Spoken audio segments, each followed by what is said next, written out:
Peace, peace. Appreciate everybody pulling up, coming to rock out with us today, man. First thing we want to do is ask to make sure we hit the like button and let's make sure we get some shares out. We're gonna get right into the video, man. We're not gonna be here all day, but we do want to touch on some interesting points.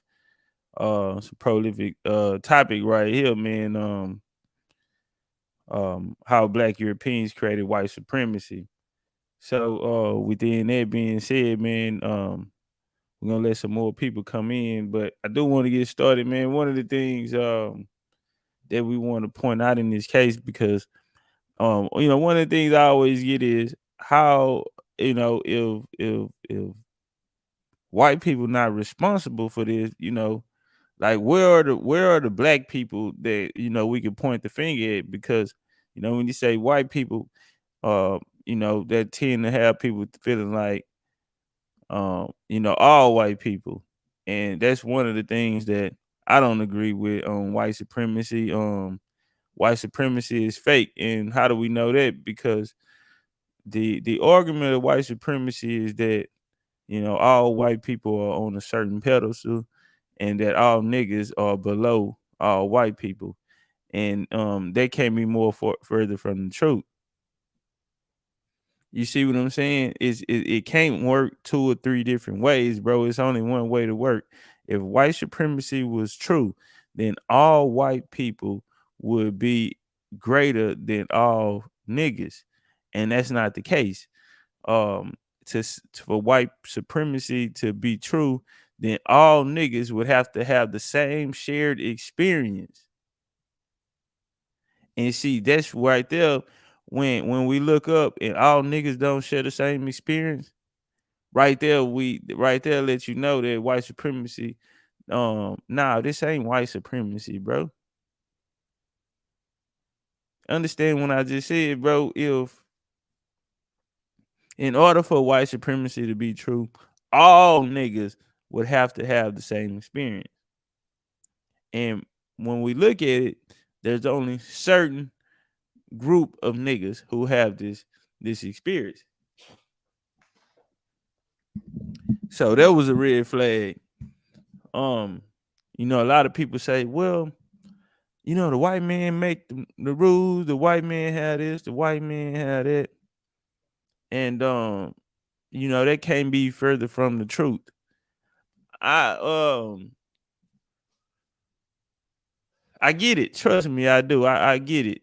And the it's crazy because the more you think about it and things come out, you see how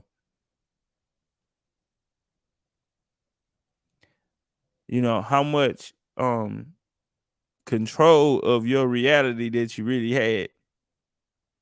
Your whole perception on life or how this world should work, has been given to you. And people totally ignore that coming through grade school or coming through society, the programs and propaganda that's set out for us when you come under this title of black.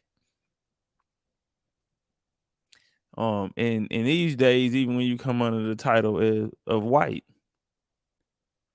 um, the U.S. foreign program is they are investing a lot in this foreign program where they're bringing all these immigrants. Back in the game, bro, you really the competition was niggas and white folk. It never been enough Native Americans here to compete against the niggas or white folks. It ain't never been, far as the Mexicans, they bringing in the populations of the Mexican class now, or in the 70s, the 60s and the 70s. But if you paying close attention, even the Mexicans are no longer chosen. Now Mexicans came in and they were the immigrant, and now they got to deal with motherfuckers coming out the Middle East. Now they dealing with South American populations. You dealing with an African population. Yeah, so yeah, hell nah, man. When you look at the the U.S. and their foreign programs, not even Mexicans. Mexicans gonna find out soon. They gonna find out real soon that it's the same blueprint, and they just keep changing it. At first, it was the black immigration of the black Europeans, and that caused conflicts between the black Europeans and the Indians. And from there they brought in the white people, and that started conflict between the niggas and the whites. That's where they created this era of white supremacy. We're gonna talk about that today. Um, and so I know I heard this story a few times. Chief, when you say that, what you mean? Because I don't see how it could have happened. When did this take place, Chief? Well, we're gonna go through a little information today, man, and hopefully we can tell this story the right way, man. So appreciate everybody pulling up again, man. I want to ask that we jump on the like button. Also, want to ask that we share the video out. Shout out to Rod Hayes. Shout out to Chief. Chief, he's trying to put a play together, bring Rod Hayes over here. I'm gonna keep tagging your goddamn name, Rod, until you bring your ass over here and goddamn come give me a bill, nigga. Come smoke one with me, goddamn, and give me a bill. All right, so right here, we're gonna go through a little information. It's not long, but we're gonna be strong. And we'll pick it up here at the 1866 Civil Rights Act. Now, we're gonna come through this Reconstruction period. At this time, they tell you this is when niggas first start holding office. And the way you kill those lives, well, we just go get somebody black who held office before this time. It shouldn't be that easy to kill a motherfucking narrative, because this is the reality that they gave niggas. White folks didn't like niggas, they enslaved them. Well, after slavery, niggas was able to hold office and all of these type of things. Well, if we go get one nigga, all we need is one to kill that narrative. Even if we go find one nigga that held office before 1863, the whole case of this white supremacy falls apart. If we find one black slave master, I don't see how, man, this shit deeper than what you niggas think it is. If we find one black slave master, we have killed this whole system of this imaginary system of white supremacy. We don't need but one. See, ain't nobody tell y'all to come tell us this shit. Ain't nobody come tell y'all to tell us that, and they built the world around it. And I still hear, like, that shit make me cringe when I hear niggas talk about this black and this white situation. Bro, what world are you living in? It's fake. They made it up. The only black folks and white folks had their problems was with these unions and the workforce. It was about who was going to get the labor. And even within that system, they created this competition between the two parties.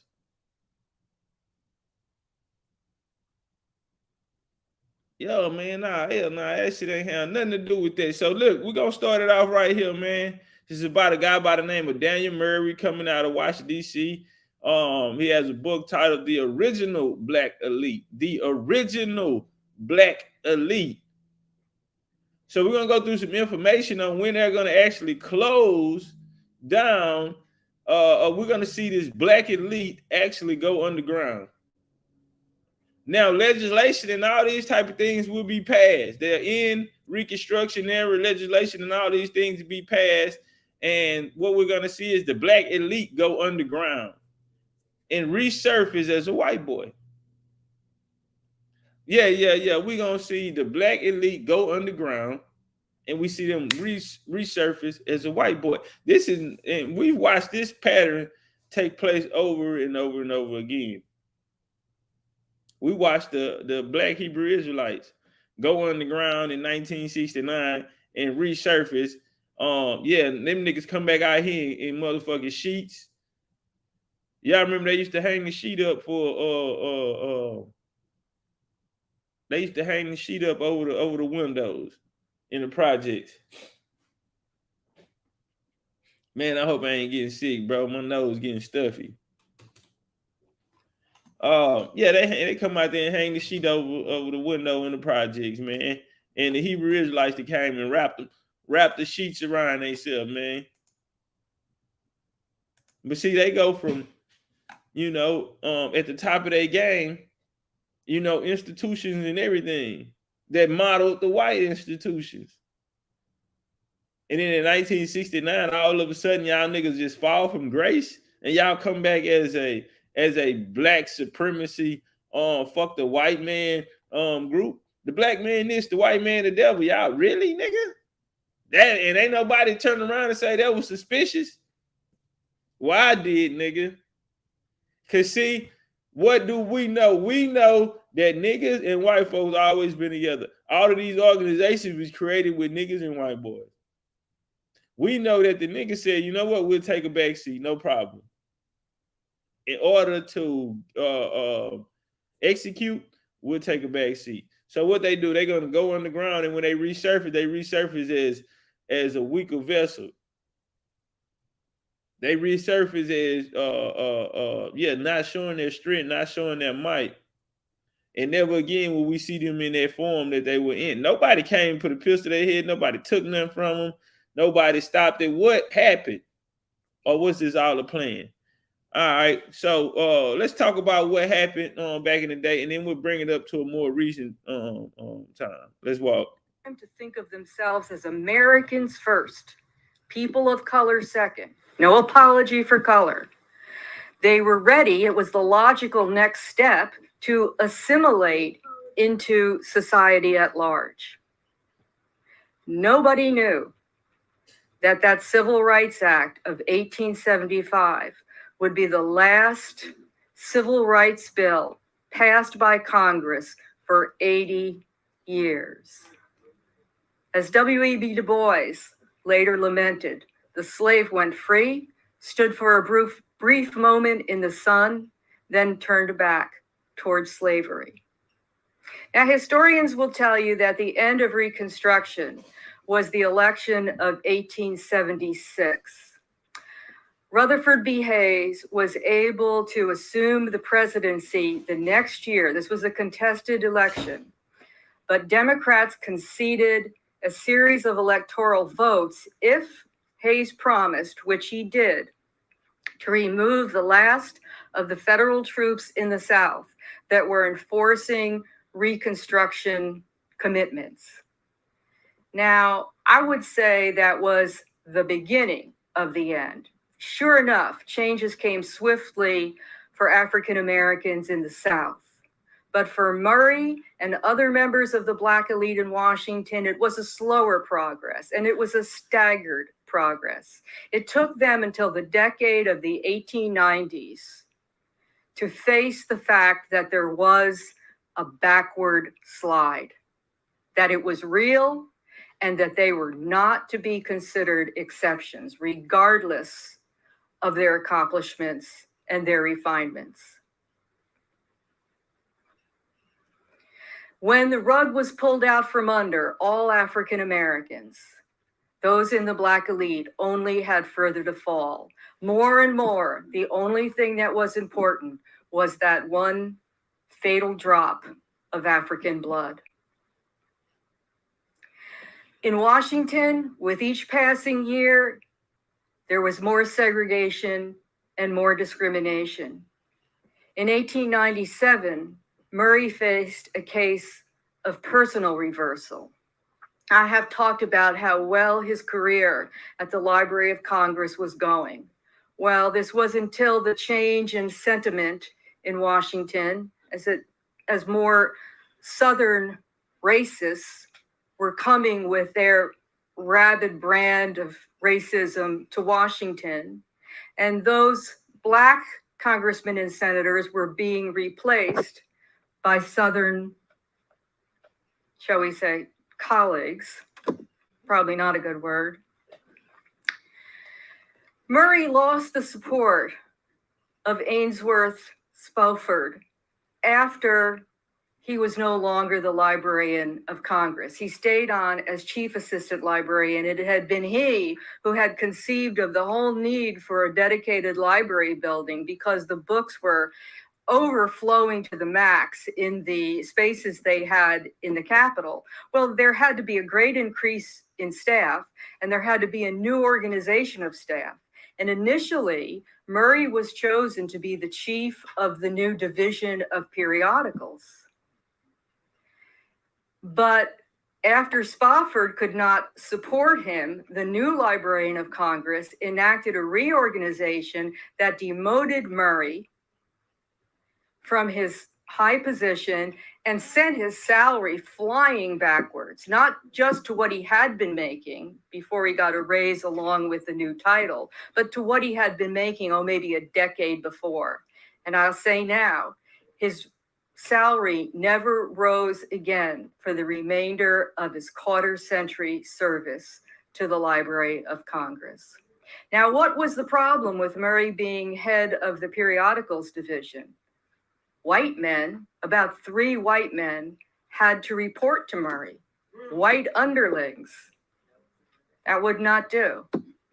Now, I'm happy to insert here that today we are all, and Daniel Murray would be thrilled to know that the Librarian of Congress is an African American to whom all 3,000 and some Library of Congress employees report to.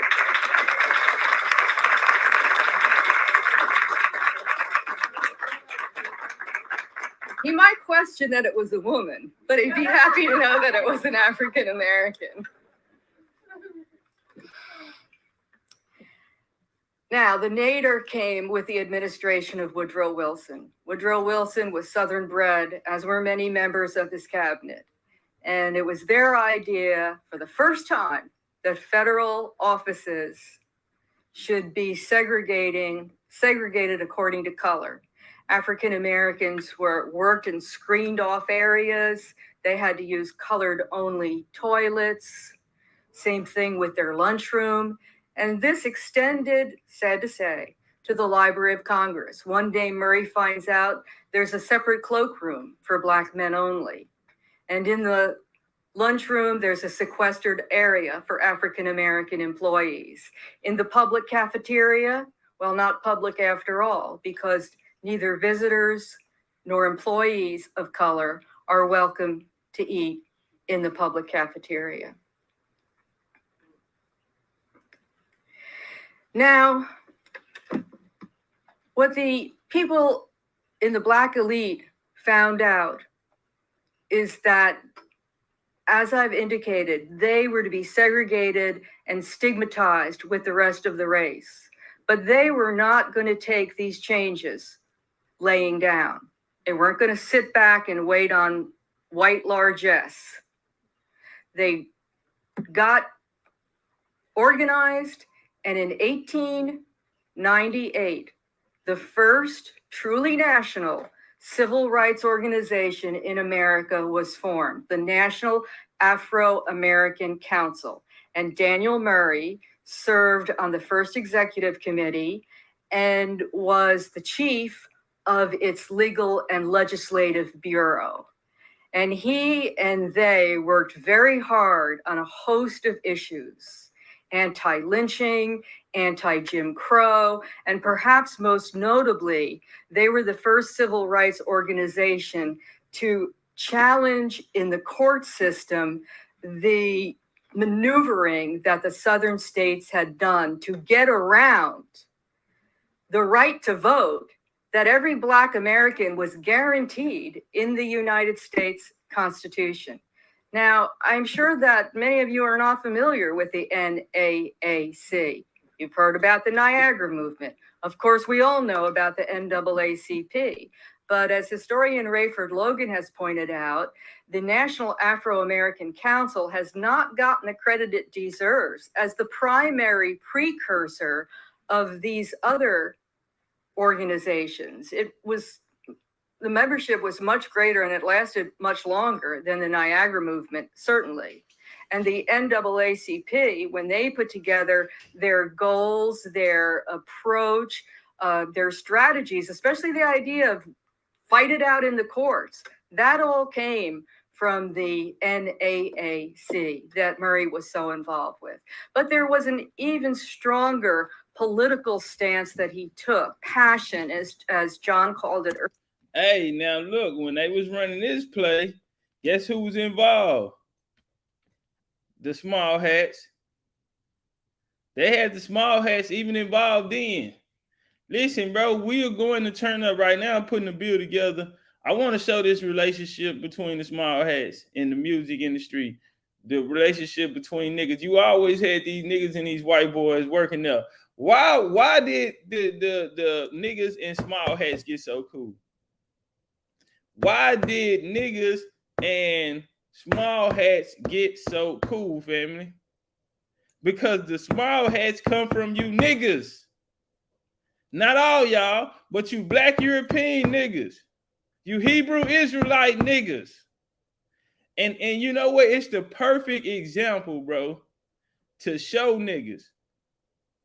Shout out to the homie Shrugs, goddamn, in the super chat to the education fund. Watch this here, Shrugs. You probably don't even remember this. This was in 2021. One night we was going through this information about these small hats bringing over these Eastern Europeans, and we ran across a group called ADOS. ADOS. I don't know if you remember that. They was called ADOS. They was out of Connecticut, I think, and they also had a program in which they were funding these Eastern European migrations. Like all of this shit right here, bro. Like, I'm gonna sit down, bro. I'm gonna go through it, and I want to bring out how the black Hebrew Israelites brought over. They had the power first. They helped create this white Hebrew Israelite, bro. I want to walk it down and go through the steps. But right here, even with before they had the NAACP, the small hats were involved. Now at this time, it's niggas. So who you think they were? Oh, because they ain't running around here with a Torah on the Sabbath, talking, giving you precepts on precepts through the Bible. Oh, so now we ain't talking about the same nigga. Nah, you a motherfucking lie. That's his ass back there. When they created the NAACP, who put the money up? Rosenwald and them. White Hebrew Israelites. Oh, we gonna talk about it. Keep talking that shit to him. Miss what they call it? Yeah, Miss White Lady. Go on, keep talking this shit you talking to him. And you're doing a hell of a job too, man. Earlier. And that was the belief that scholarship can be put to the cause of Negro protest. So Murray's goal, Murray said that prejudice is the handmaiden of ignorance. Now, he had started out with this list of 270 works by African-American authors. Come on, I want y'all to pay attention. Shout out to the homie hide in the building, R.L. Smith. I want Creekside yelling in hoe. I want y'all to pay attention to what she's saying right here. Well, believe me, that was only the beginning. The man became obsessive about carrying out this work. He was allowed to work on it if he had a time here and there at the Library of Congress, but most of it he did in his own time. And it mushroomed. And he moved on. He always continued with the bibliography, but he moved on to biography as well. And then he moved on from African Americans to Euro Africans as well. Huh? What is a Euro African? Paul McGlory in the building. Tiffany Johnson, what up though? What is a Euro African, bro? Stop playing with me. Stop playing with me. Chief of Chief, tell that nigga Rod Hayes, goddamn, maybe this is the topic we need to go in on. New Fat Boy Fitness, Shock Tie, LDBC in the motherfucking building. What is a euro? And hold on, I want y'all to see how she said it, right? Cause don't nobody want you niggas to know that these niggas and who you think they was sitting at the table with. That's what I'm saying. Who these white Hebrew Israelites sit at the table with? Euro Africans, huh? AKA code word for what? Black Europeans. And he moved from literature and the polite arts to all fields of endeavor, and then to, as he would put it, the colored race throughout the world. And in the end, if he had a time here and there at the Library of Congress, but most of it he did in his own time. And it mushroomed. And he moved on. He always continued with the bibliography, but he moved on to biography as well. And then he moved on from African Americans to Euro African. Come on, goddamn, she's scared to say it, huh? She's scared to say it, huh? Yeah. She's scared to say it, huh? Come on, man. They don't even want to tell you, nigga, boy. Say, man, they say they pissed him off, right? They pissed Daniel Murray off, and he got the, you know what? He said, I got all you motherfuckers. He sound like me out here, huh? Yeah. I'm out here. Shout out to the big homie, Daniel Murray. Came and told it on you. He went from you niggas in America, and then he moved on to you black European niggas. And then you know what, you'll have niggas today who'll come out here and tell you that ain't no niggas, ain't no such thing. You black European, Top Cat and them BCU niggas made that shit up. Oh, they'll come out here and tell you that Top Cat and them BCU niggas made that shit up. As well. And he moved from literature and the polite arts to all fields of endeavor, and then to, as he would put it, the colored race throughout the world. And in the end, and he had mountains and mountains of sketches, 25,000 biographical sketches. In the end, his goal was to produce a 6-volume, 800 pages each, what he called Murray's historical and biographical encyclopedia of the colored race throughout the world. This was his grand vision. This was his opus.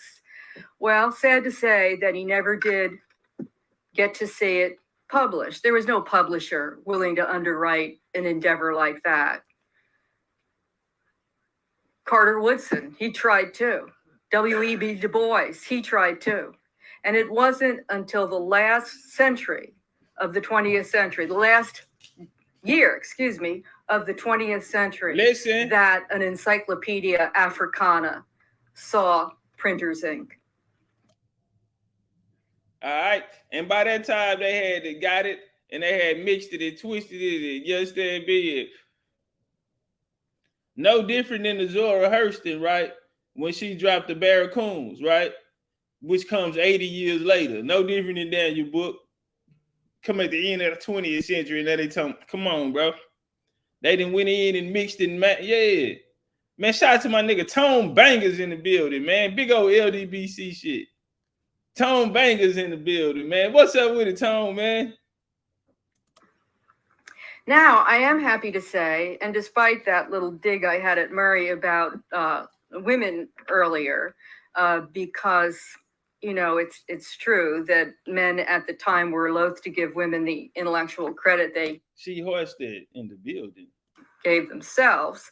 But on the other hand, Anna Murray was an activist too, a race activist, and her husband was very supportive of what she did. They were like a power couple, the way that Mary Church Terrell and Robert Terrell were, for example. Some of you may be familiar with that couple.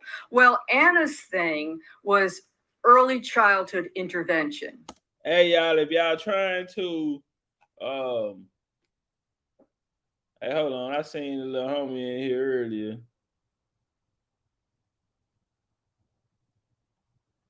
Give me 2 seconds, y'all. We're going to turn back up. I'm trying to see if I can see the little homie. Say power to the gods. Look at it, power to the gods. Power to the gods. Look at it, homie. If you in the chat, say something. Murray said the true test of the... Oh, okay, okay, okay. They said Engine Gal birthday. Engine Gal birthday. Everybody, let's get a happy birthday to Engine Gal.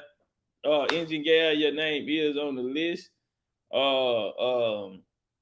Shout out to Trish and them. Tiffany say, I got a bone to pick with you. Damn, what I do? What happened? All right, let's talk about it. What's up with it, Tiff? What I do? Let's talk about it. Hold on, y'all, right quick. Goddamn, I'm in trouble. Yeah. Give me a little quick second. I'm in trouble right now, goddamn. Engine Gal. Oh, we got something for you, mama. We got something for you. Uh, I'm born here. Say by the time you showed up, me and G going fishing. Goddamn, homegrown in the building. Oh. She said, I heard you was in my city on some wild Indian shit. Lord have mercy. It depends. Goddamn. How wild did it get? You know what I'm saying? How wild did it get, Tiff? Yeah, I don't know, man. I can't yeah. I can't confirm or deny, goddamn. But I want to know how wild did it get. It might was me. It might was me. Goddamn. Maybe not. I don't know. It depends on if y'all got the details. If I'm caught red-handed, yeah. It depends if I'm caught red-handed. Goddamn. If I got action to get Cochran on the case, goddamn, I'm going to get Cochran. I don't know. Maybe not. You know. Yeah, I was in McKinney, Izzy, yeah. I pulled up. Well, no. Nah, I wasn't in the town McKinney.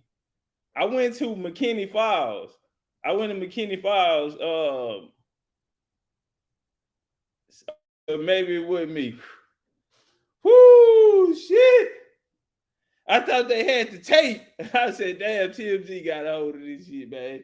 No. I ain't go to McKinney, Texas. I went to McKinney Falls.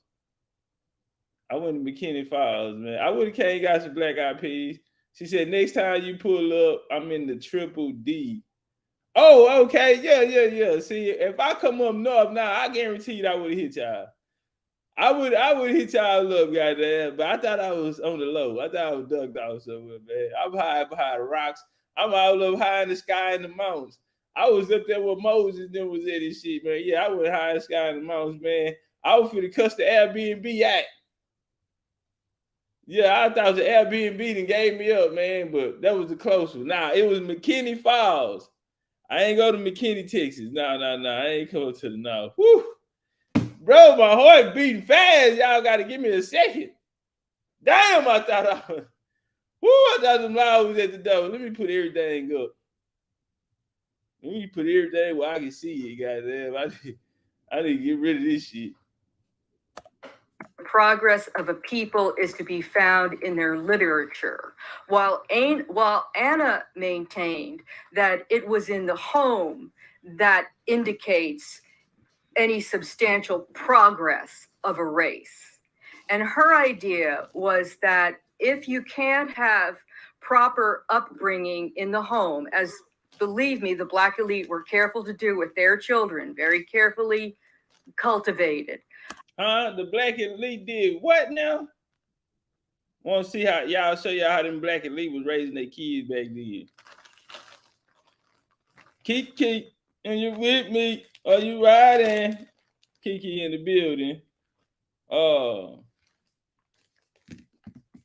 Sister Runner in the building. What up, though? You know, I'm trying to plan the trip. I think my trip gonna be in December. I don't know. I gotta pack December, bro. I gotta make sure everything else go right and be smooth, and then I can get over there too. I can actually get over there to Dallas, but I did want to go to Dallas, bro. TP2 Live, boy, if TP2 Live ain't showed y'all one thing, that Texas, y'all got a different advantage. People gonna have to stop sleeping on Texas. We have everything that you need. We don't have to leave out of here. You can go to Greece. We have Pacific Island culture. We got Atlantic Island culture. We got Gulf Coast culture.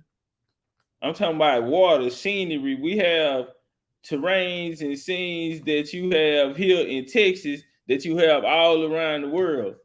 We got it all in one. We got different species and shit that other niggas don't have and all type of shit.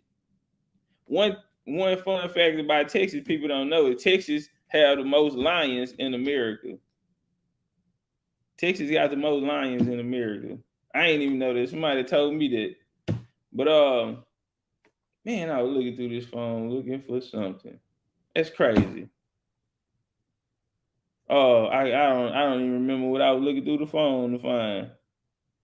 But it's cool. Let me like my sage, man. Let me get my sage lit in my Palo Santos.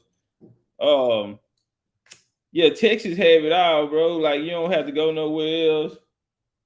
Shout out to TP2 Live, man. That nigga there gonna be a park ranger, man. Maybe we get our own park. We definitely gonna get our own museum. But Texas is where is it, man? And yeah. So I want to do a little more exploring around here. See, the Comanches was out there in that little area where I was at. And you had the Buffalo Soldiers came through there and whooped them niggas' ass. Yeah, right there in that area, man. I had to go tap in. Yeah, we got the sage and the Palo Santos burning. And we also have a manifestation candle burning. Just get some positive energy in here for the youth. Roll down all the manifestations. We in the eclipse energy right now. Y'all want to take advantage of that. Keep your tea, man. Stay in your thoughts, bro. I like the slow jamming, man. I ain't really too much fucking with the rah right now. And you dig, staying away from bullshit energy. You feel me? And getting ready to see y'all. Goddamn, want to be, solid. When we meet. You know what I mean? Bring that good energy, you dig. Right now we going through Black European raw bloodlines of America, and they out here telling it on y'all. Shout out to the homie Run. Shout out to the homie Ronald. Appreciate that love in the Cash App family. Willing to underwrite an endeavor like that. Carter Woodson, he tried too. W.E.B. Mary Church Terrell and Robert Terrell were, for example. Some of you may be familiar with that couple. Well, shout out to the homie Nighthawk coming through with a 3 from the top of the key, getting busy in the super chat. Anna's thing was early childhood intervention. Murray said the true test of the progress of a people is to be found in their literature, while Anna maintained that it was in the home that indicates any substantial progress of a race. So check them out. And her idea was that if you can't have proper upbringing in the home, as believe me, the Black elite were careful to do with their children. Huh? So I want to show you something, because see what happens is, bro, shout out to Tracy. What happens is this whole program, right, where they're going to come through and break down the American Indian family. This process coming all the way into the drug era. They came out and put the AIDS on you. You understand me? The 3 strikes and all of this type of shit. That whole element of dropping the coke off, dropping the heroin off in these Black communities and shit, or bringing the trades out, taking the skills out from you niggas, right? Eliminating you niggas out the job force, bringing in the immigration to replace you. All of these things were systematic, okay? And it's gonna start at this era. What era are you talking about? This is the era where they're gonna start to create this false reality of white supremacy. So what's taking place in this time is they're bringing over a lot of these immigrants. So they already came over they play. These bankers and all these niggas that came down south and got rich out of their civil rights reconstruction area. That's where you're gonna see the rise of these bankers and these philanthropists who are going, these bloodlines are going to rule through the next generation. Okay, they're gonna usher in this 20th century colonization.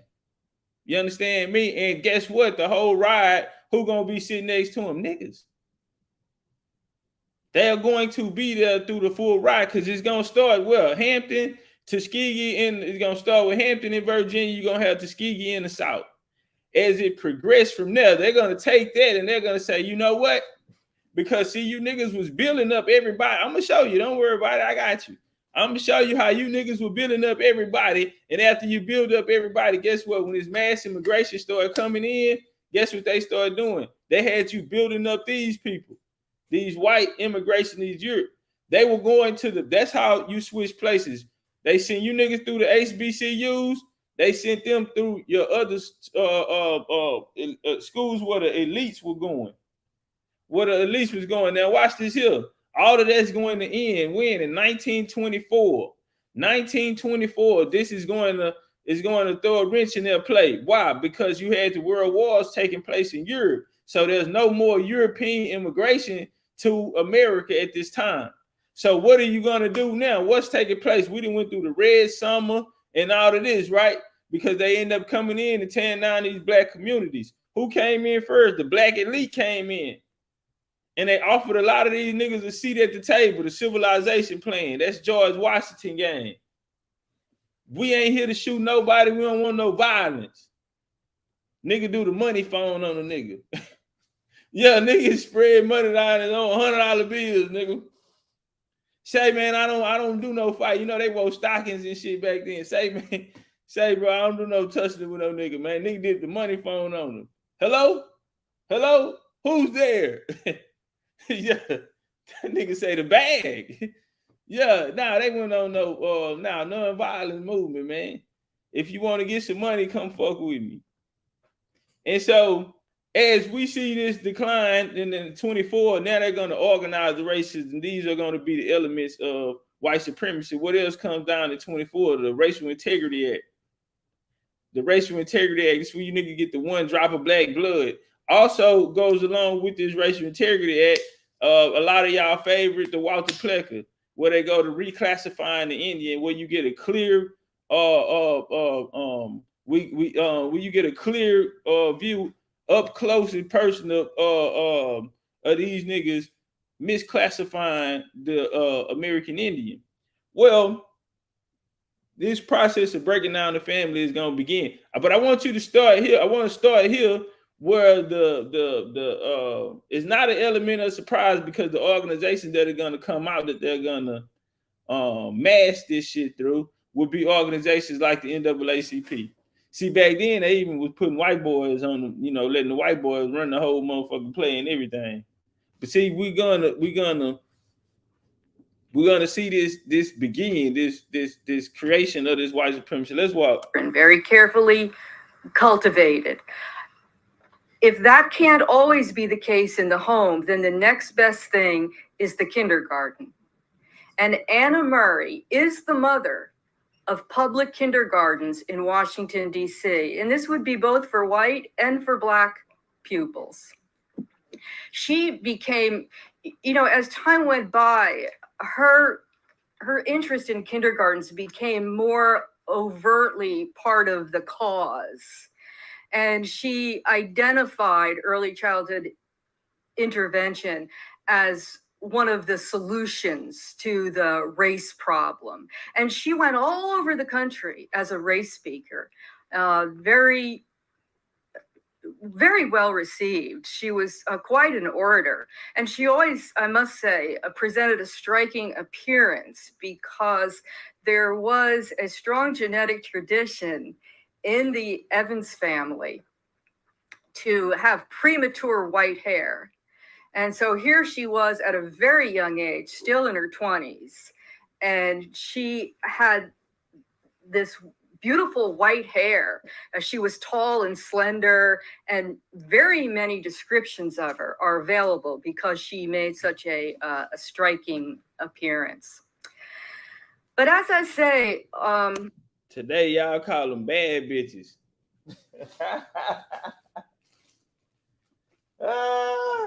Yeah. Striking appearance. Woo-wee. Y'all ain't got no pictures. Look at them niggas. She ain't got no Instagrams. Say, family. They say she had a striking appearance, fellas. Look at them niggas out there. She ain't got no Instagrams, Chief. You don't know Instagram? Big old pretty fat booty. Big old fat booty pretty motherfucker. Chief, you ain't got them sketches on you? For all of this action, there wasn't any real progress. That's one reason why I admire Murray and Anna for their civic service on race issues and other issues, is because it is frustrating. They waded in and they stayed in the water and they stayed there and kept fighting decade after decade. And the Black elite, they certainly were disillusioned. Many found that their jobs were lost or stalled, as Daniel Murray did, that their incomes were decimated or irregular. They were denied access to public facilities. They faced humiliation and disrespect on a daily basis. And most importantly of all, they lost the prize. Washingtonians, as well as Southern Blacks, lost the vote. Nigga, these orders came from up top. Y'all see how these elite niggas got done? All these niggas elite at the time. Nigga running the Library of Congress. And guess what? They came in there one day, nigga, and said, nigga, you demoted. And put a white boy on top of. White boy wasn't shit to a nigga back then, bro. That was the ultimate disrespect, man, to come in there and put a white boy over a nigga. That was the ultimate disrespect. Why you think we sitting here listening to this? Why you think that nigga got mad? Why you think he on his pen? Yeah, that nigga got mad and grabbed his pen, nigga. He said, I'm telling on you hoes then. This shit don't make no sense. You got a white boy in here running? Yeah. See, it sound crazy to a lot of niggas today. That back then, nigga, to put a white boy over a nigga was the ultimate disrespect. Yeah, them niggas flipped them. Nigga come back to the bank. Bank say they ain't got your money no more. Oh, yeah, they stole the wealth and all type of shit from these niggas. Ohio playing the building. Let me rent you up. Yeah, they stole the wealth.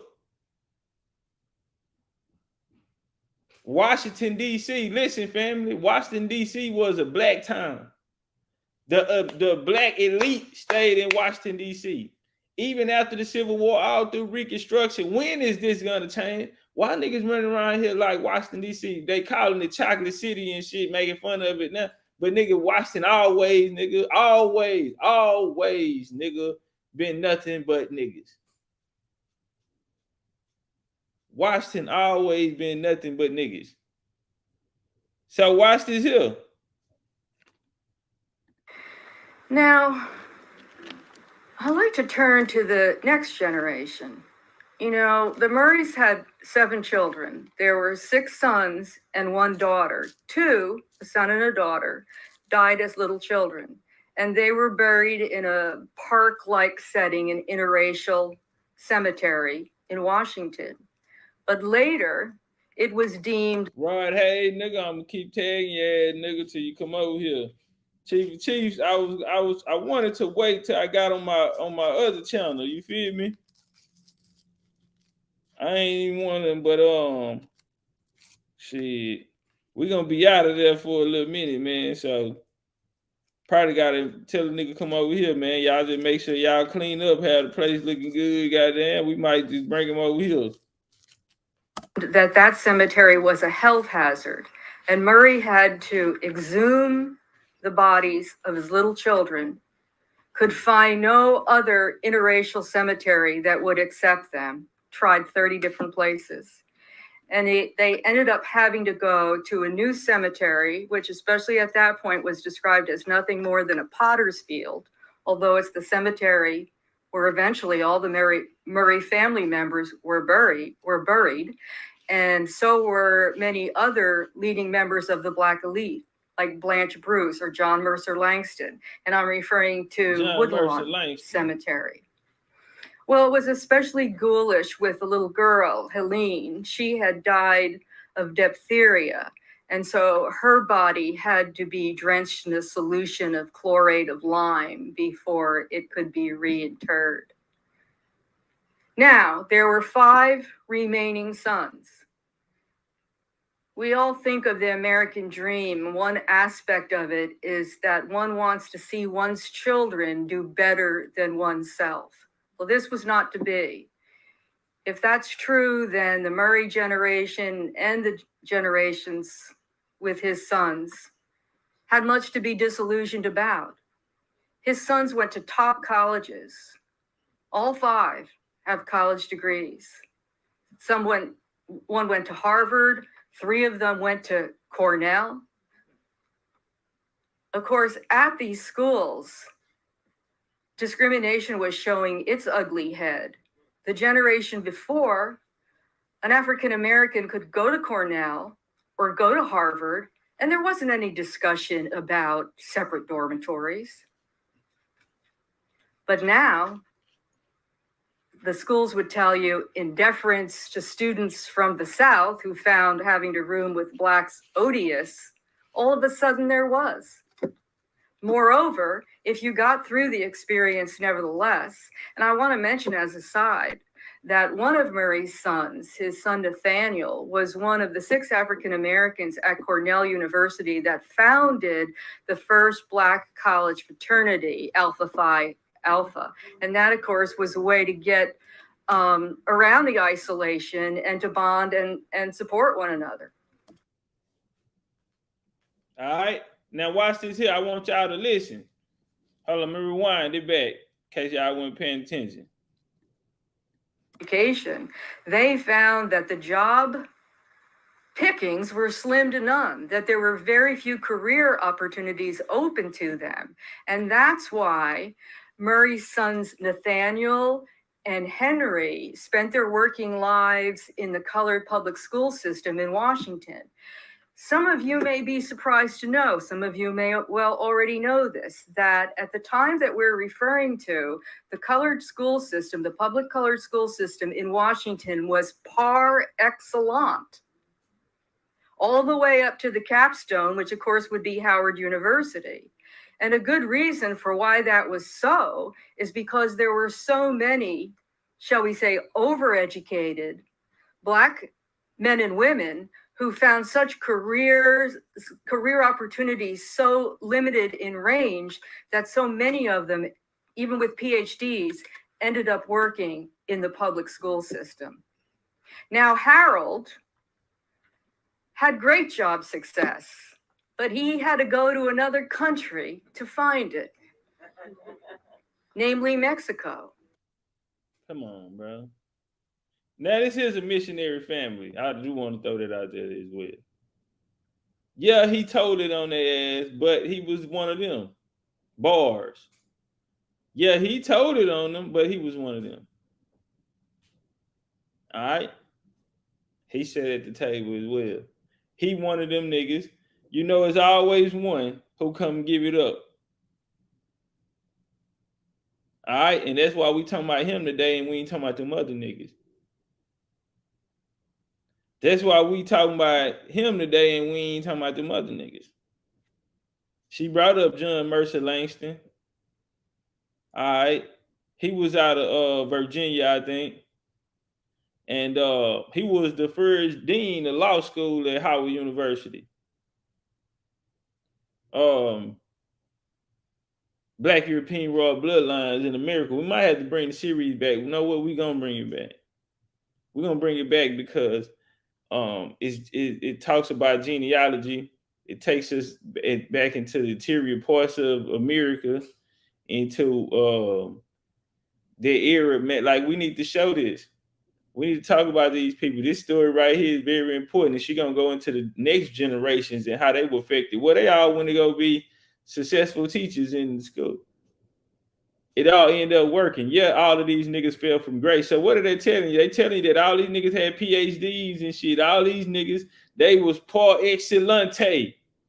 Yeah, they had everything top shelf, nigga. The best of the best niggas.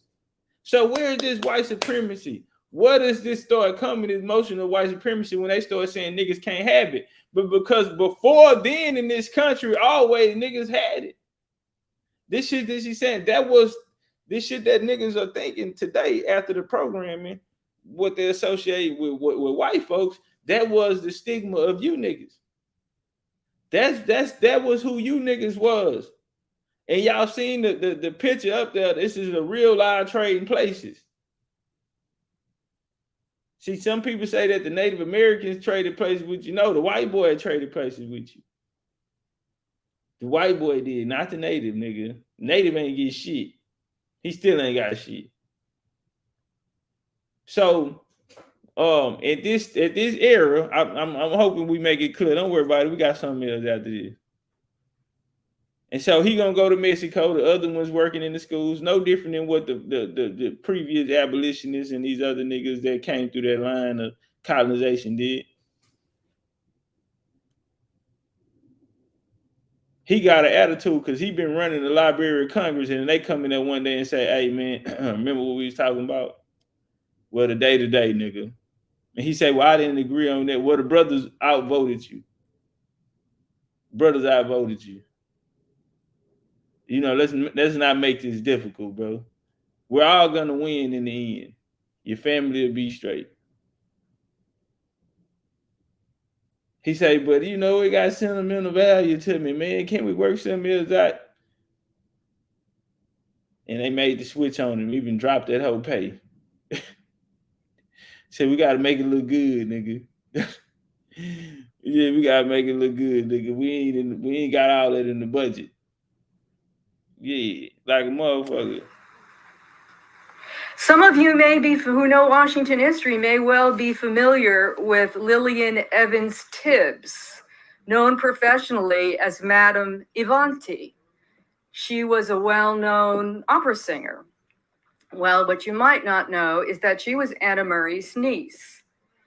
And she faced the same kind of prospects. She had to go to Europe to have more career opportunities. She had a life's goal of singing with the Metropolitan Opera Company in New York City, but because of her color, that was never allowed. Only 2 of Daniel and Anna Murray's sons had children. One had 2 children, and Harold had 10 children. So you shouldn't be too surprised that all of the Murray descendants that are with us today are descendants of Harold Murray. And I'm honored, we're all honored. Your ancestors would be thrilled to know that you made the great effort to make the trip here today to honor his memory and Anna's memory as well. Well, in closing, I have a fair amount to say about what this book can show us. It's a cautionary tale. There's no mistake about that. Most Americans cherish our founding ideals: individual rights, equal treatment under the law, religious liberty. We like to think these ideals were not always honored. We have shameful chapters in our past. All right, fuck that. One religion being favored over another. All right.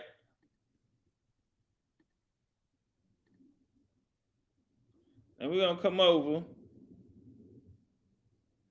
and we're gonna go through another case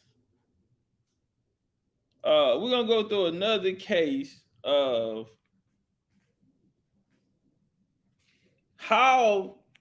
when did this transition happen?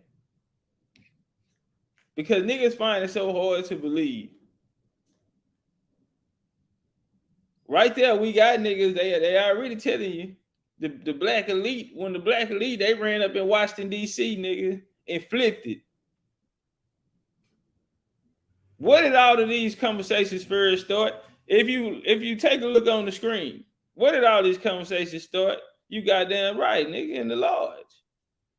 Where else you think it's gonna happen it? That's why you got the black Masons and you got the white ones.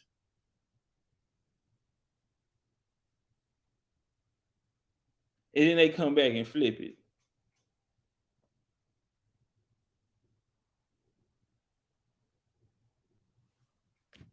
Let's walk. We're gonna go through a story of another family, because you see that one, they're gonna stretch from the mother, the father, gonna even go down into the children generations. But we're gonna talk about it today. Let's walk. All right. The fall feature on Crow's Run, written by Joseph H. Thompson, has John McKee as the grantee of 800 acres and New Suckley for his services in the Revolutionary War. Now we see this nigga here get acres. Did what they told us about for his involvement in the Revolutionary War. It was further references McKee as being one of the Indians, reference McKee as being one of the Indians at the Boston Tea Party. The 107-year-old tombstone I observed in Oak Grove Cemetery supports the author's implications. It was the works of his own family's hands done by J.W. Thompson. It is alongside the roads at the Soldiers Monument and still in good condition. The Indians are Sons of Liberty, dressed as Mohawks at Boston Harbor, and were the members of St. Andrew's Masonic Lodge, led by Brother Paul Revere. The raid was signaled to begin after stern oration of Brother Samuel Adams. One could believe, therefore, that John McKee was a brother of the crowd, or at least had Masonic connections during the Revolutionary War and later in Beaver County, in Harney, whatever the fuck river, in the site of present-day McKee's Port. After taking over his fort, nigga, I've been telling you niggas, and I've been telling you niggas, and I've been telling you niggas, okay? And yes, they are fucking with the Huguenot, the Protestant Huguenots. Yes, they are fucking with the Protestant Huguenots.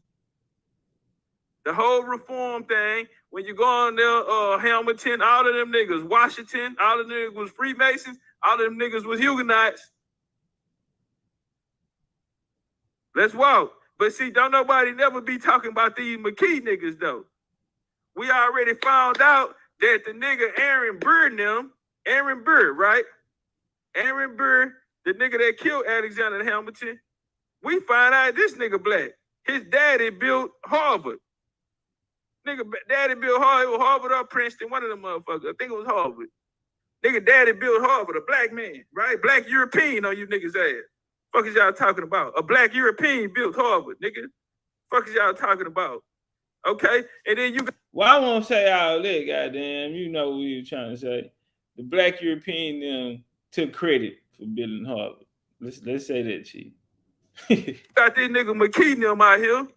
Who is these niggas, right?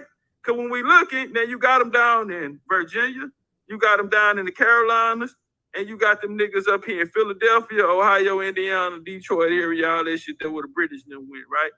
This who put the play together to get the alliance, nigga, to come to them to come up. He knew them niggas mama and shit. Them niggas were little niggas to him.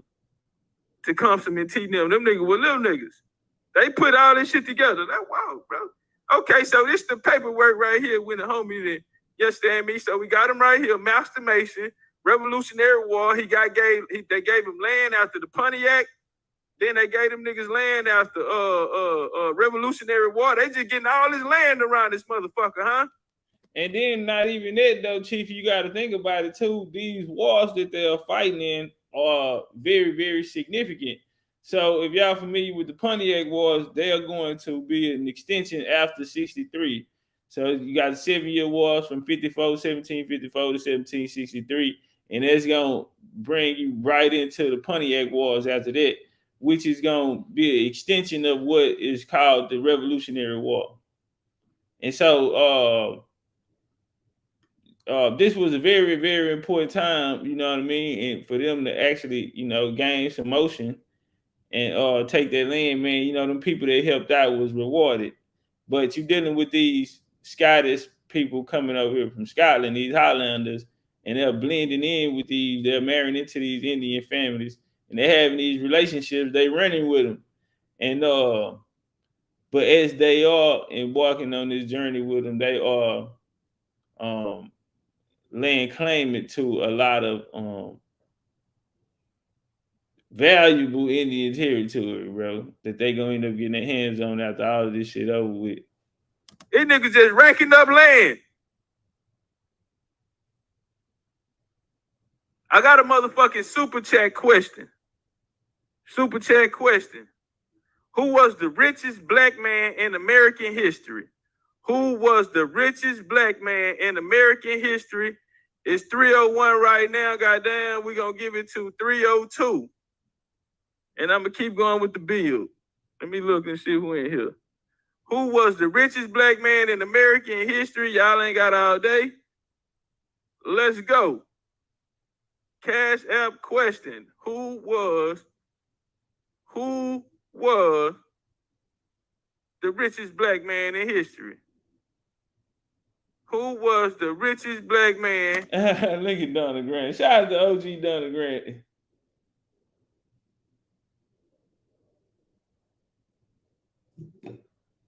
In history.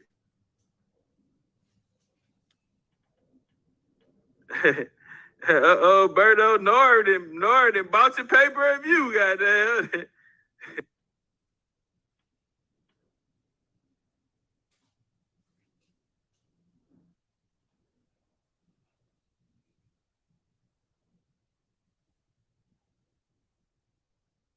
Nah, Run. It wasn't Paul Cuffey, because James Fortin was actually richer than Paul Cuffey. At Paul Cuffey time, he was that man. But then James Fortin came right after him. James Fortin was actually able to damn nigga, where you hey at? Man, say man, Jack, somebody gonna have to tell me something. All right, can y'all hear me now? Can y'all hear me now? Can y'all hear me now?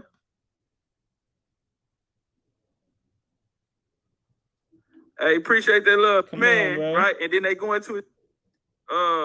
Sister Beth, this black man become the richest colored man of his day, huh? Owning over 1 million acres of land, over 1 million acres. All right, that walk. Now at 20. Shout out to the homie Homegrown, goddamn me in the super chat. Say if we stop the world, we'll stop. Stay strong. It's kids depending on us. If we stop, the world will stop. Stay strong. It's kids depending on us in a real way. 21 years of age, Colonel McKee came into the city and got employed in liver stable later. Okay, because they say he was born a slave, right? Some say that he was born a slave, but a lot say he was born a free man. A lot of people say he was born a free man, right? And then they go into his records and they say, well, his family say that, he did the indentured servitude program, which makes sense too. It could make sense. It could happen. He did a program and he ran away. Now, in this city, Colonel McKee at this time, his debt owned over 300 to 400 houses, each of the unencumbered. He was the founder in the city. This just in the city, right? In his city that he lived in, a nigga owned 300 to 400 houses in the motherfucking city. Hey, George said he worked for me. Who you talking about, George?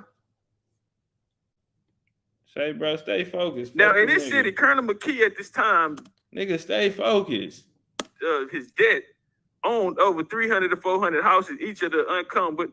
He was the founder in the city. This just in the city, right? In his city that he lived in, a nigga owned 300 to 400 houses in the motherfucking city. Hey, George said he worked for me. Who you talking about? Bro. I'm not John gonna McKee, tell you nigga, no one of the more. best that ever did it and got away with it. John McKee was born in Alexander, Virginia. Shout out to Virginia. BA in the motherfucking building. All right, John McKee was born in Alexander, Virginia around 1821 and 1838. Registration in Alexander describes him as a bright mulatto boy. They called him a bright mulatto boy, about 19 years old, 5'4" tall, who is straight built with light colored eyes. He was born free. He was born free. I repeat, he was born free. As appears by oaths of Bessie Beckle and Fanny Beckle, he was an indentured servant to a bricklayer while a teenager. He ran away and was brought back to complete his indenture. He moved to Philadelphia, first finding work in livery stable. McKee became a waiter working for James Proser and owned a successful restaurant on Market Street in Philadelphia. He married Emily McKee, became Proser's daughter, and ran the restaurant until 1866 when he moved into the property speculation. McKee is said to have fought during the American Civil War. On 17th June 1870, McKee enlisted in the 12th Regiment of the Pennsylvania National Guard. 1872, he was made Lieutenant Colonel of the 13th Regiment. He served under General Lewis Wagner. In this period of immediate after the Civil War, many former slaves would migrate to the north to seek new opportunities. In Philadelphia, McKee was able to exploit them by providing cheap housing in exchange for rent and the titles on properties that former slaves have been granted in the South. Listen to his play he started doing, right? And after the Civil War, many former slaves were migrated to the north to seek new opportunities, right? And so a lot of people was coming up there. A lot of y'all people came from the South and went up there to go get some of that. And the opportunities that they had up there in the North, you understand me? And built a lot of black cities up there, goddamn. And watch this here. And shit, this nigga here got all the goddamn houses in the town. Get what he started doing? He started getting nigga cheap houses and shit in exchange for rent and for titles on properties that former slaves had been granted in the South. Okay, and so some motherfuckers here getting their house, they leaving their shit down there. They had a farm or some property down there in the South. Guess what? You give me that property, I'm gonna give you somewhere to stay up here. You see what I'm saying? And so this nigga here, he was a monster on that motherfucking real estate too, right? Now let's walk. Now McKee became a waiter working for James Proser and owned a successful restaurant. Okay, damn, I'm jumping. And the period immediately after the Civil War, okay, damn, I'm jumping. McKee expanded his holdings from houses in Philadelphia to acreage in West Virginia, Georgia, Kentucky. And then he sold some of the southern properties and bought more land in Philadelphia and land in New York and New Jersey. I want to run this back. Watch this here, y'all. Hold on. Cause they say, listen to what they say. Listen to what they say. Okay? Now this nigga's a slave on the run. Everybody say he was born free, and then now they coming out saying, well, the nigga was indentured servitude, right?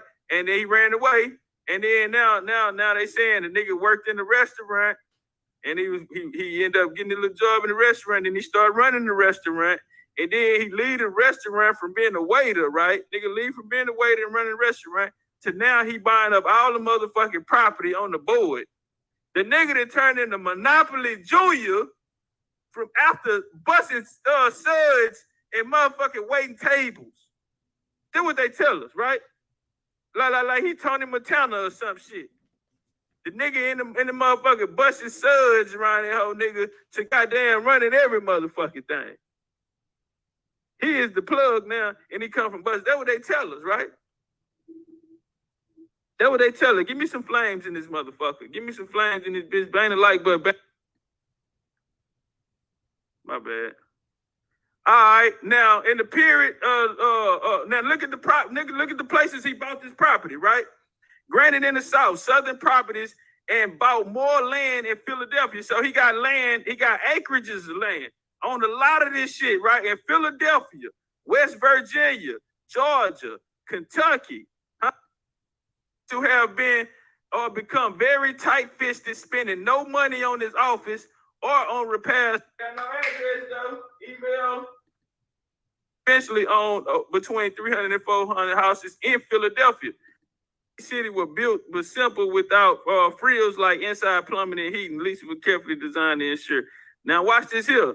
Now McKee had two daughters. Okay. Now John McKee, this nigga had two daughters. Nah, Kiki's out here, master flipper. Nah, that nigga was a goddamn cunt man. She hoisted say Monopoly Junior. That nigga was real live playing. That nigga was playing Monopoly. That nigga was real live playing Monopoly in real life on niggas. I'm talking about that nigga owned coal mines down in Kentucky. He owned coal mines down in Kentucky, Tennessee. I mean, this nigga real live Virginia. This nigga real live was playing motherfucking they call him a slumlord. Nah, he ain't. I'll say this. He was very, very well respected. All right. Now, how he did his play, he was a colonizer though. Because a lot of these people in the South, bro, who land he took, he sent them up north. A lot of that Indian territory, that Indian land down there, that nigga owned it now. He figured out a way to use niggas through that Reconstruction era, especially during this creation of white supremacy. He took advantage of a lot of them people, or you can say he helped a lot of them because they was leaving anyway.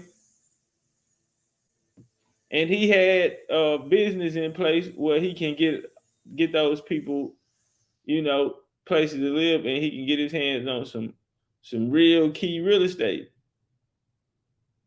And that's what he did for himself, man. And it made him the richest nigga, at that time. He was that guy. Wasn't nobody better. One name was shout out to the homie Reginald Taylor. Jenny. She married a lawyer named Sawyer Theophilus Minton. All right, and they had a son. His name was Henry McKee Minton. They had a son named Henry McKee Minton. Okay, and you know who Henry McKee Minton was? The founder of Sigma Pi Phi fraternity, Beta Phi Boule. Okay, let me get some flames in this hoe. And so this nigga here owning up all the motherfucking coast of America. Nigga owning up all the motherfucking coast of America, right? This black man, all the way up until 1902. Okay? And then that nigga grandson come, his grandson come, and he starts the motherfucking boule. Who are the boule? Who are the boule? Right? Who are the motherfucking boule? They are advisors to the king. Okay? They are the black version of Yale's University Skull and Bone, secret society. This is the upper echelon, all of the upper echelon black people in America, goddamn, huh? And we know how them niggas up there, them Algonquin niggas, play with that skull and bone up there. They already had this, so we can't even say that these niggas came with the 322 and they came with the skull and bone and all that. Nah, it ain't even. They just sat there and took that picture. Them white boys just taking pictures. See, they was following rituals that was already in place. These rituals that these niggas going through the skull and bone and this secret society shit, them Indian secret societies and rituals that you Algonquin niggas up there had put down already. These niggas just following up. Bars, nigga. They just following up. They doing the shit you niggas was doing. Y'all over there making these videos. Oh, these niggas in Illuminati. Oh, skull and bones at Yale and all that. And the whole time is you Indian ass niggas, they around there. Them white boys just following the shit. When they got there, y'all was doing that shit. They just signed up.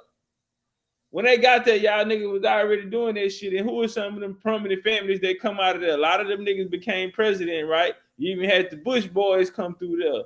The Bushes and shit, who also come from nigga Protestants. Black European Protestants. Yeah, them bloodlines come through there too. So the bloodline still running the goddamn show. You niggas just out here looking at the color of them, but don't even know that they got a background. They come from niggas. Let's walk. Cause this shit, yeah, okay. So what? The nigga grandson of Boule. The story ain't even over. Watch this. The African Americans all in one boat, huh? Man, this shit even get deeper. Cause see, nigga be thinking they done went deep in the rabbit hole, nigga. This bitch go all the way down. Nigga, this is their fraternity. Okay? They are the Boule, they are the representatives of your motherfucking ass. Ebenezer in the building. What up, though? Or what they're called the aristocrats. Huh? Or the aristocrats. And who we always say, family, they act like motherfucking black Europeans. They act like black Europeans. And you want to know why, motherfucker? Huh? And you want to know why? At the beginning of the 20th century, national, state, and local racial discrimination and segregation legitimized by 1896, right? The Plessy-Ferguson Supreme Court decision that called for separate but equal racial policies and practices after further sanctioning the passage of local and state Jim Crow laws throughout the nation, limited housing, education, and unemployment opportunities for black people up there. Fuck is niggas talking about? Fuck is niggas talking about? Henry McKee Minton was born on the 25th December, 1870 in Columbia, South Carolina. Son of Sawyer Theophilus Minton and Jenny McKee Minton, both from Philadelphia. His father was a lawyer.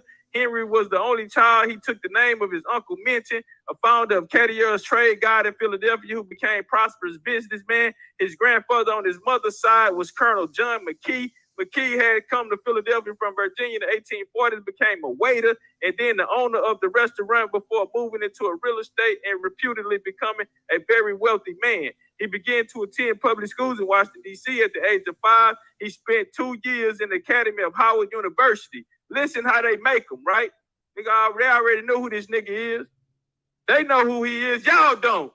Y'all don't know who the fuck he is. Nigga, listen, boy, y'all didn't even know all the shit I seen. This is just what I came out here with on my presentation.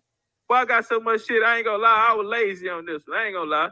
I was lazy on this one, bro. That shit took a lot out of me, bro. I'm telling you, when you studying, bro, and you take a break on this shit, I don't give a fuck if you miss 2-3 days. You be like, oh, I done missed 2-3 days. I'll jump back on it, bro. It's like working out.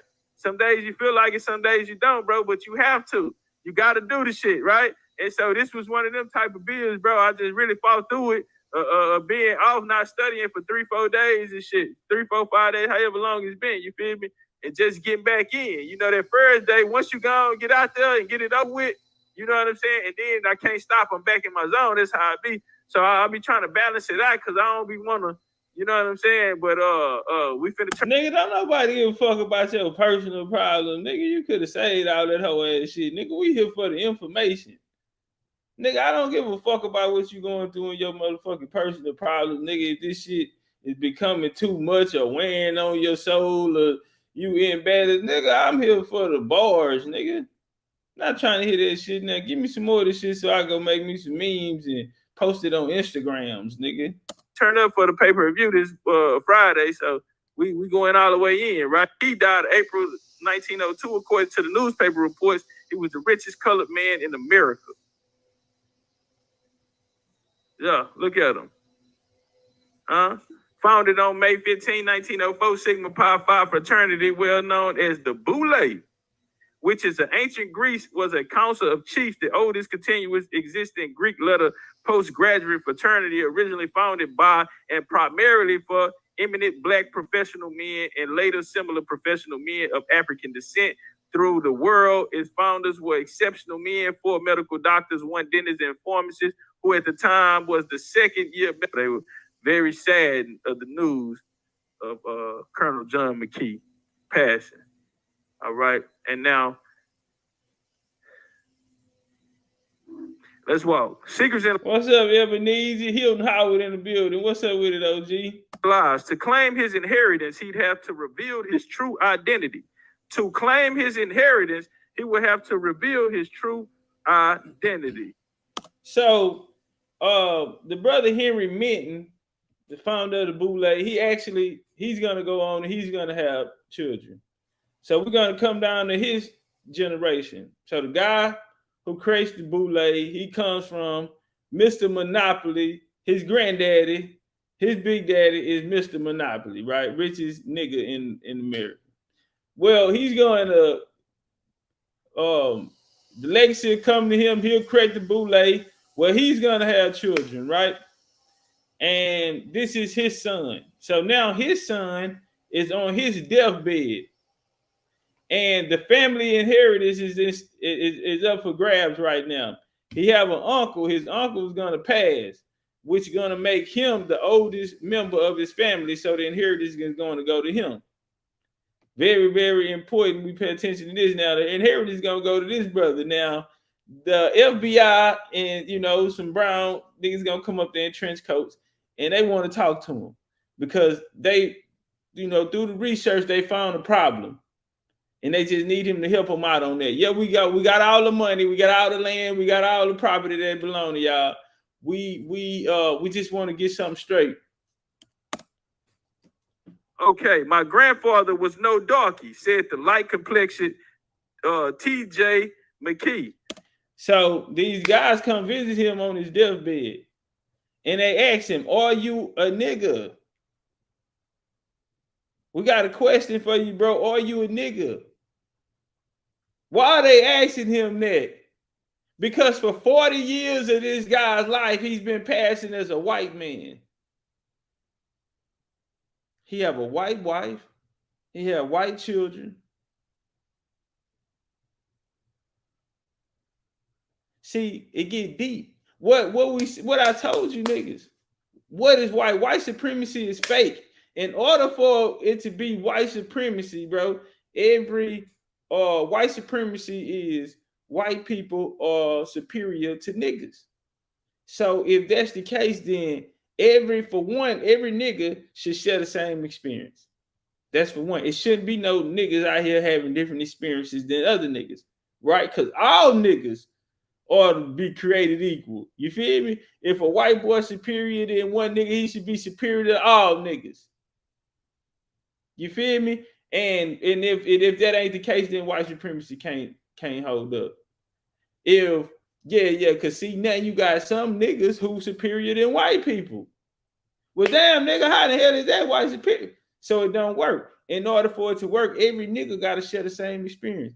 Every nigga don't get pulled over. Every nigga ain't got to worry about no cop shooting them. Every nigga don't have you ain't never heard none of these politician niggas, none of these big pastor niggas, or none of these, a lot of niggas in the, come on, bro. You ain't never heard none of these Masonic niggas. How many Masons you seen get shot down out there in the street? How many of you Mason niggas, when we gonna get some police brutality on you Masons? No, fuck that. Why the Prince Hall temple ain't large, ain't never get hit with a Molotov cocktail bomb, whatever the fuck. Yeah, why ain't nobody ran up in that motherfucker? Why ain't had no loose, crazy shooters run up in that motherfucker before? Nah, we ain't never seen no shit like that, nigga. Yeah, see, that's going too motherfucking far, ain't it? Yeah, somebody had to die for some shit like that, huh? Yeah, say one of these niggas play games like that, somebody gonna have to die. I feel you.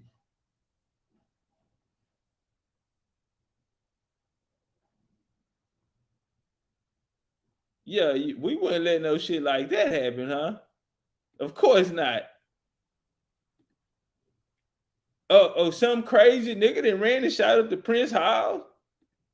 Nah, man, out of all the shit that we done seen, nigga, we ain't never seen no one.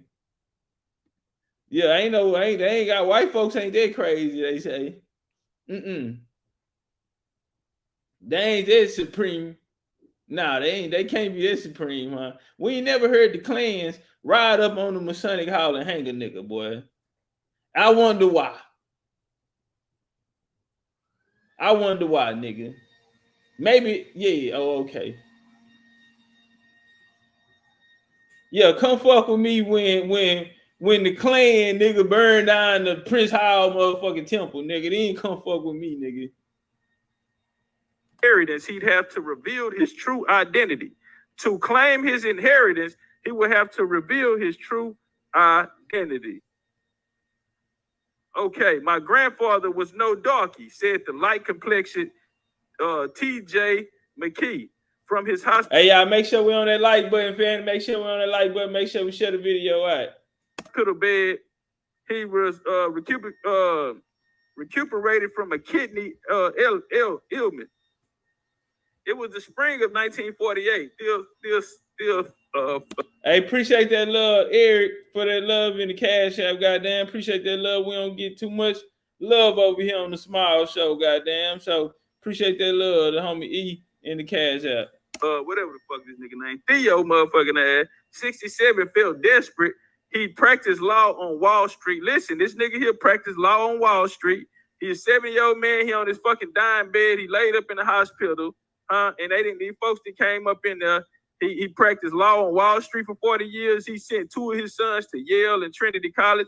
His best friends were influential people of the day. They was lawyers, judges, but the men of trench coats kept grilling him. Are you a Negro? Are you a Negro? Asked one of them. They got this nigga on the bed, and they asked this nigga, who is he a Negro? Why are white boys in trench coats in your motherfucking hospital room at 67 years of age asking you, are you a Negro? McKee glanced out of the second floor window of Lenox Hill Hospital in Manhattan. Hadn't he lived an upstanding life? Had he endured enough pain when the years ago he made one of the most difficult decisions of a man might ever have to make? Again, are you a Negro?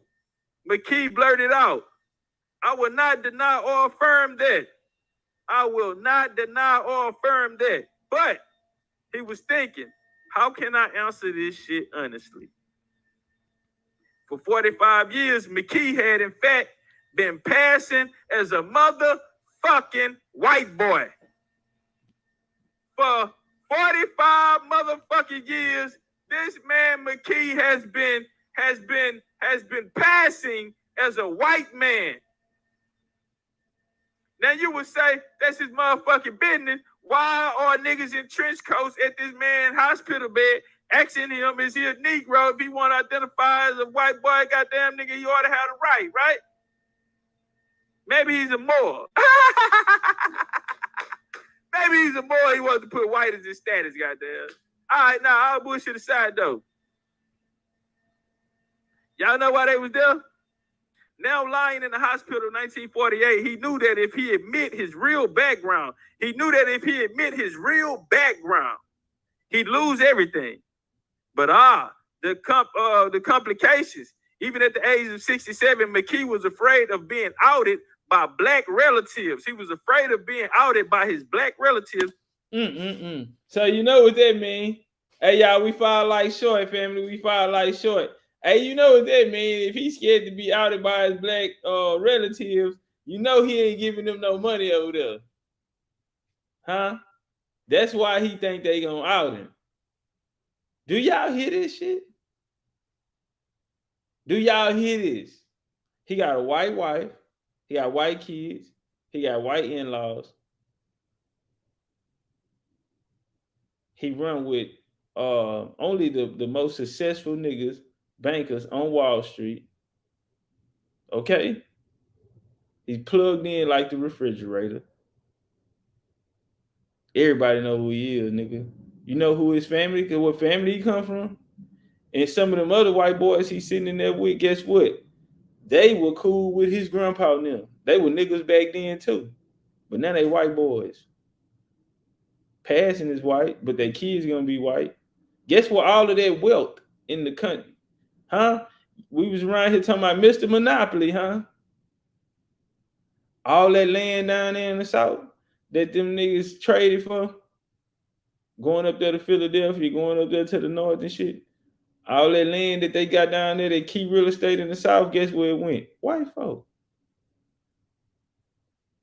The white folk. White folk got it. And then you be passing through there, you be saying, I wonder what them white folk do for a living.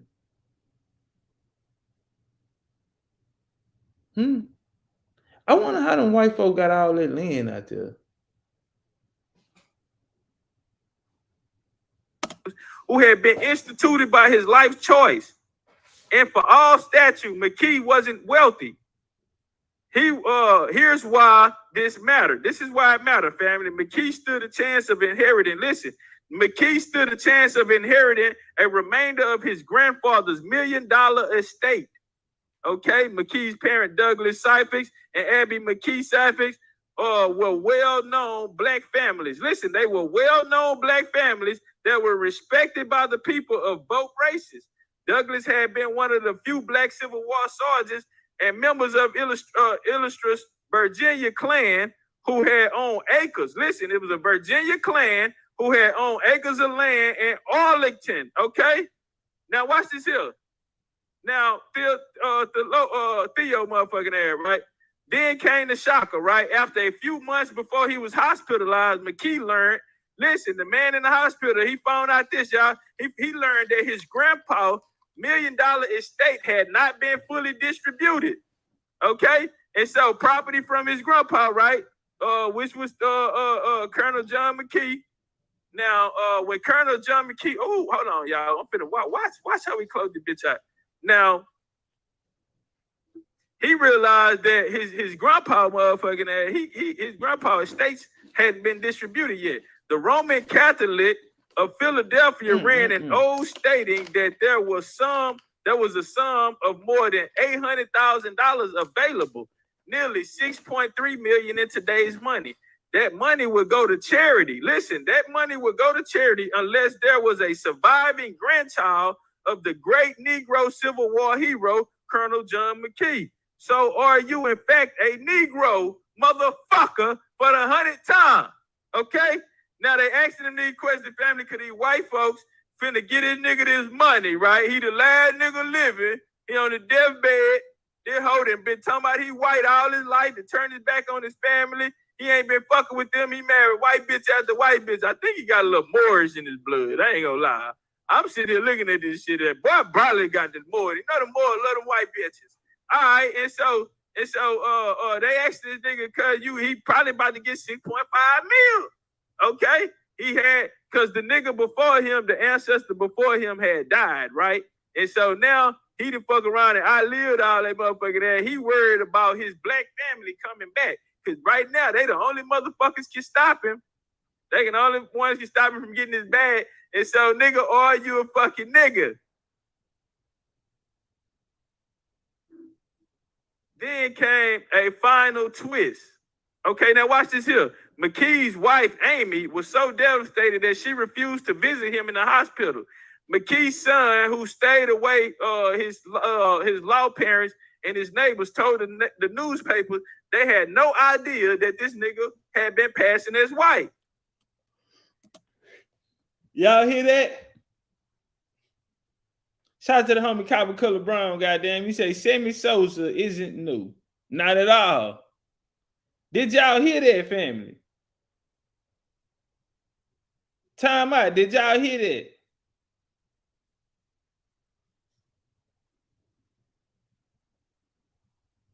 Listen, his white wife, when the story came out in the newspapers, they're embarrassed.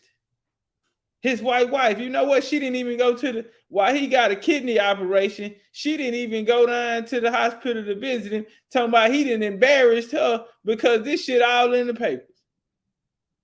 That he's a nigga and he come from this elite black royal family and he been hiding out as a white boy. And the wife said, I never knew. I would have never fucked him. Yeah, now the wife looking like a nigga lover. Yeah, the wife looking like a nigga lover now. Let me tell you something. She didn't even go down there to see the nigga, right? She didn't even go down there to see him while he laying on his deathbed. But you know what happened? She got all the money. You know what happened? She ended up getting all the money though. She ain't know that he got all this money from niggas. His rich nigga family. And you know what she did? She went and remarried white. She went and got her the real deal, the real white dick. Nigga over here throwing nigga dick. She went and got her that white dick. No more mulatto dick. Nigga in here Downing her with that mulatto dick.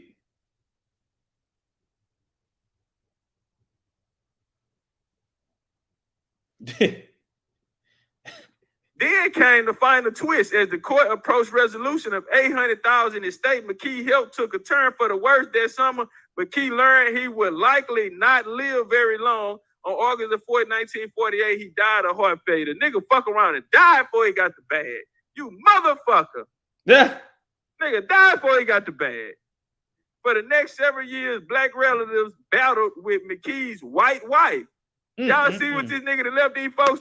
Come on, bro. Y'all know them niggas he was hiding from, who he was scared was gonna out him. When he died, nigga, they all in court. No, they ain't got no money. They done left these niggas in the bareback woods, goddamn. No, these niggas out the project ain't got no money to be coming here fighting your old rich ass white wife, nigga. You done left all this money. Boy, you niggas is something else. Boy, you niggas something else, man. I don't be understanding you niggas, man. And now they ain't here tussling with your white wife, nigga. And these folks already know who you is, nigga. And you done already, nigga, you done already went underground.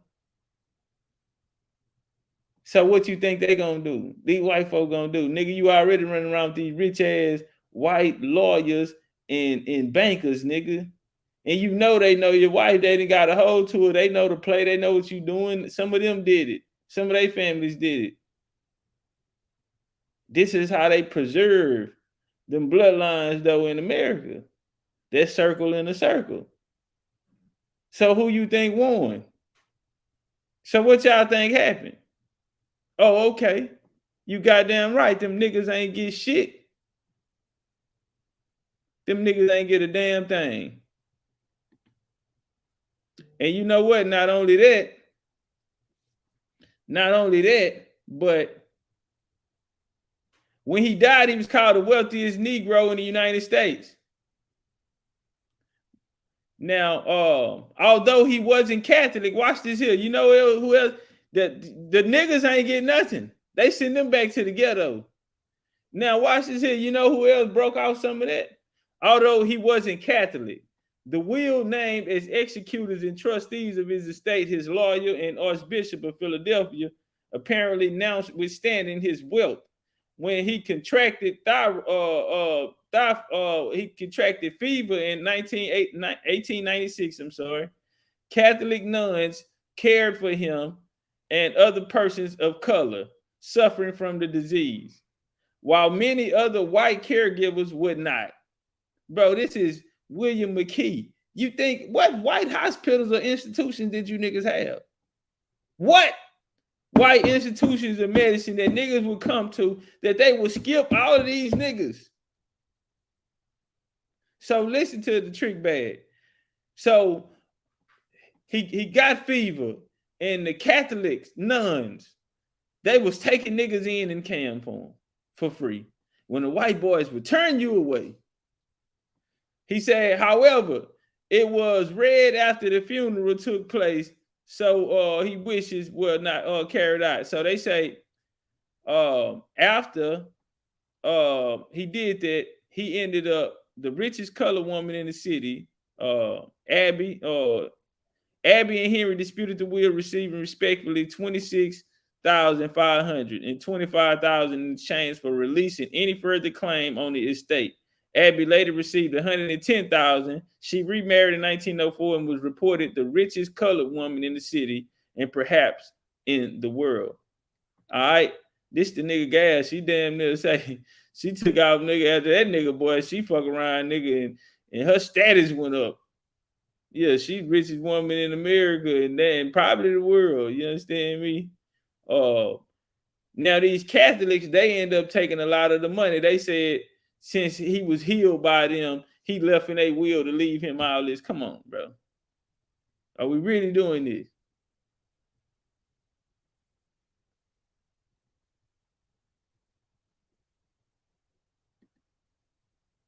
Arlington National Cemetery. Arlington National Cemetery. He also owned this land. And guess what? The United States gonna end up coming to get this. They gonna donate this to the United States. This is how much land they got. He also took this from you Indians. And then guess what? Now he donated it to the United States. This how much these niggas really playing Monopoly. Yeah, these niggas really running around here playing Monopoly, man.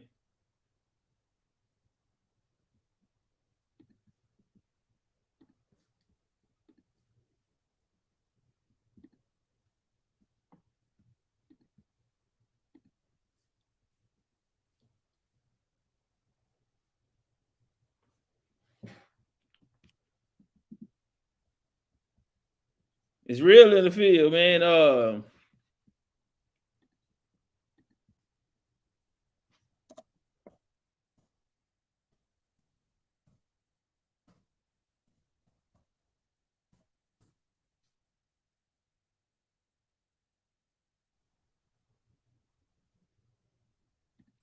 All right.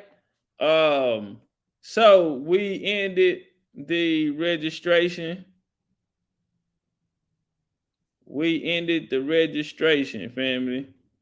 If you still need a little time, bro, just hit me up and I can work with you on the back. So I did put in some numbers yesterday on what we are locked in on. We did put in some numbers what we locked in on, and we're making sure we can accommodate those people, those numbers. And so that's why we asked. That's why we asked that y'all let us know. It's cool. Let me know on the back end, bro. Kill 314 in the door. What's up with it?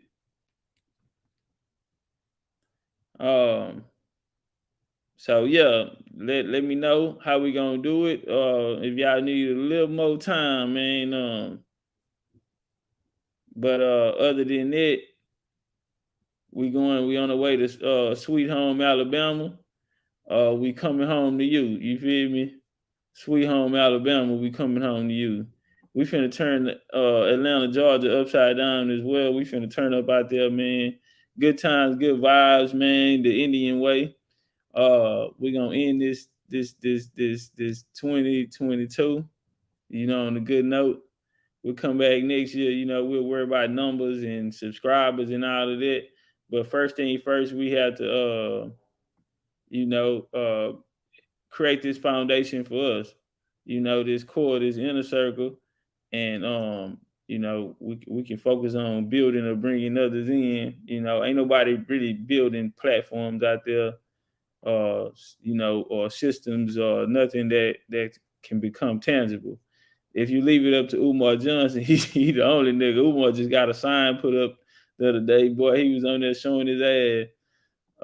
Umar crazy, man. But double salute to y'all, man. We'll see y'all. We got 8 days in a wake up. We had 8 days in a wake up. 8 days in a wake up, man. So it's gonna be real, man. Next week. Oh, that's crazy. No, it really is. Next week, bro. Next week.